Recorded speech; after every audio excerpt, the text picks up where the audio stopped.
Hello dear aspirants, welcome back. So ఈ వీడియోలో మనం general studies paper, so AP PSC వాళ్ళు కావచ్చు లేదా టీఎస్పిఎస్సి వాళ్ళు కావచ్చు, ప్రతి ఒక్క ఎగ్జామ్కి జనరల్ స్టడీస్ అనే పేరు పెట్టేశారండి పేపర్ వన్గా. రైట్, దీని గురించి కొన్ని థాట్స్ అనేది మీతో పంచుకుంటానండి. సో ఎంతవరకు ఇది మీకు కూడా కనెక్షన్ అవుతుందో చూద్దామండి. యాక్చువల్లీ చూడండి, ఇది జనరల్ స్టడీస్ పేపర్ అనేది ప్రతి ఒక్క ఎగ్జామ్ ఏదైనా తీసుకుంటే అది పెట్టేశారు. ఒక ఎగ్జాంపుల్ చూస్తాం ఇక్కడ, లెక్చరర్ ఎగ్జామ్ ప్రిపేర్ అవుతున్నారు ఎవరైనా, జేఎల్ కానీ డిఎల్ కానీ. సో వాళ్ళకు కూడా జనరల్ స్టడీస్ పేపర్ ప్రతి ఒక్కరికి ఉంది, బట్ ఎగ్జాంపుల్ చెప్తున్నా ఒకటి. సో జనరల్ స్టడీస్ పేపర్ వీళ్ళకి పెట్టేశారు. అంటే జనరల్ స్టడీస్ పేపర్ పెడితే ఓకే, ఏదో కరెంట్ అఫైర్స్ లాంటి లేదా జనరల్ నాలెడ్జ్ సంబంధించినట్టు ఉంటే బాగానే ఉంటుంది. బట్ దాంతోపాటు ఇది దాంట్లో సైన్స్ ఉంది, తర్వాత మనకు జియోగ్రఫీ, హిస్టరీ, ఎకనామిక్స్, తర్వాత collection of data, statistics, disaster management, environment, ఇంకా ఏదేదో సబ్జెక్టులు అసలు దానికి కొంచెం కూడా పొంతన లేకుండా ఉంటుంది. మనకు జైలు కావచ్చు, ఇంకేదో అంటే టీచర్ పోస్ట్కి వెళ్ళే వాళ్ళకు అసలు దానికి సంబంధమే లేదు. ఇది ఎలా ఉందంటే జస్ట్ ఏదో అంటే ఎక్కువ మంది ఆస్పిరెంట్స్ అప్లై చేస్తారు కాబట్టి స్క్రీనింగ్ చేయడానికి ఇబ్బంది ఉంటుంది. ఈ సబ్జెక్ట్ పెడితే మనం ఎంత లక్షల కోట్ల మంది వచ్చినా కూడా మనం స్క్రీనింగ్ చేయొచ్చు కదా అన్నట్టు అనిపిస్తుంది. దానికి ఒక స్క్రీనింగ్ కోసమే ఓన్లీ తీసేయడానికి అభ్యర్థుల కోసం ఈ సబ్జెక్ట్ బాగుంటుందని పెట్టారా అని అనిపిస్తుంది. ఎప్పటి నుంచో ఉంది, ఎప్పటి నుంచో అట్లా కంటిన్యూ చేసుకుంటూ వెళ్తున్నారు.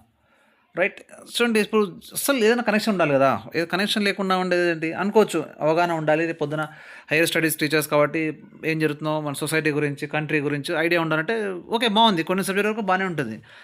రైట్, ఐడియా అంటే అన్నీ కూడా ఉండాలి. ఇదేనా ఐడియా అంటే మిగతాది కూడా ఉండాలి. మ్యాథ్స్ మీద ఐడియా ఉంటుంది, మ్యాథ్స్ పెట్టేస్తామా? లేదు తెలుగు గ్రామర్ పెట్టేస్తామా? ఎందుకంటే తెలుగు మన స్టేట్తో తెలుగు మాట్లాడాలి కాబట్టి తెలుగులో చెప్పాలి కాబట్టి క్లాసెస్ తెలుగులో గ్రామర్ కానీ తెలుగు కానీ పెట్టుకోవచ్చు. అది కూడా పెట్టుకోవచ్చు కదా, అది కూడా అవగానే కదా.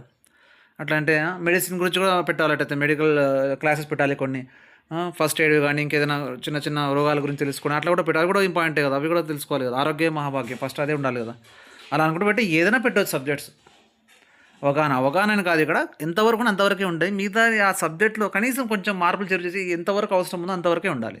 ఇప్పుడు లెక్చర్ కంటే ఏం కావాలి, గ్రామర్ మీద అవగాహన ఉండాలి, మెథడాలజీ మీద మంచి పట్టు ఉండాలి, వేరియస్ మెథడ్స్ యూజ్ చేసి టీచింగ్ చెప్పగలగాలి. రైట్, కొంచెం అవేర్నెస్ కలిగి ఉండాలి. చుట్టుపక్కల ఏం జరుగుతుంది, పక్కన ఏం జరుగుతుంది, మన కంట్రీలో ఏం జరుగుతుంది, అంతవరకు ఓకే. కానీ ఏదేదో సబ్జెక్టులు పెట్టేసి స్క్రీనింగ్ కోసం పెట్టి వీళ్ళని పెట్టడం అనేది అది ఎంతవరకు కరెక్ట్ కాదు అనిపిస్తుంది అండి నాకైతే ఎందుకో. రైట్, ఏమాత్రం కనెక్షన్ లేదు, ఎక్కడ కూడా పనికిరాదు. అది జస్ట్ ఎగ్జామ్ రాయడం మాత్రమే పనికి వస్తుంది. వాళ్ళు చదివిన చదువు ఏంటి, జాబ్ వస్తే చెప్పాల్సిన వర్క్ ఏంటి, వాడు చేయాల్సిన వర్క్ ఏంటి, ఇప్పుడు చదవడానికి జిఎస్ పేరు చదవడానికి అస్సలు కొంచెం కూడా పొందడం లేదనిపిస్తుంది. దీనిలో కంప్లీట్గా తీసేయడం కానీ లేదా ఇంకేదైనా మార్పులు చేసి సిలబస్ని కొంచెం మోడిఫై చేయాలి. ప్రతి ఒక్కరి జిఎస్ అని పెట్టేస్తే కాకుండా ఒక్కొక్క సబ్జెక్ట్ ఒక్కొక్క వాళ్ళే కొంచెం వేరే వాళ్ళకి తగినట్లు కొంచెం వాళ్ళ క్వాలిఫికేషన్కి వాళ్ళు చేయబోయే జాబ్ కన్నా కనీసం తగినట్టు ఉంటే బాగుంటుందని నా ఉద్దేశం అండి. సో ఇది నా థాట్. సో మీకు కూడా అనిపించితే ఒకసారి ఆలోచించండి దీని గురించి. ఏదో గ్రూప్ 2, గ్రూప్ 3, గ్రూప్ 4 అంటే ఏదో వాళ్ళ అడ్మినిస్ట్రేటివ్లో వెళ్ళాలి కాబట్టి ఖచ్చితంగా వాళ్ళకి కొంచెం సూట్ అయ్యేలాగా ఉంది అక్కడ.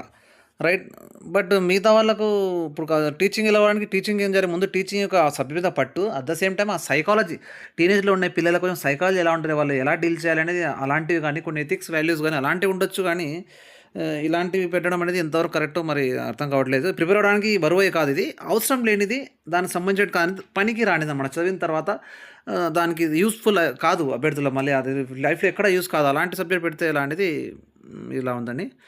So that's all for today's video.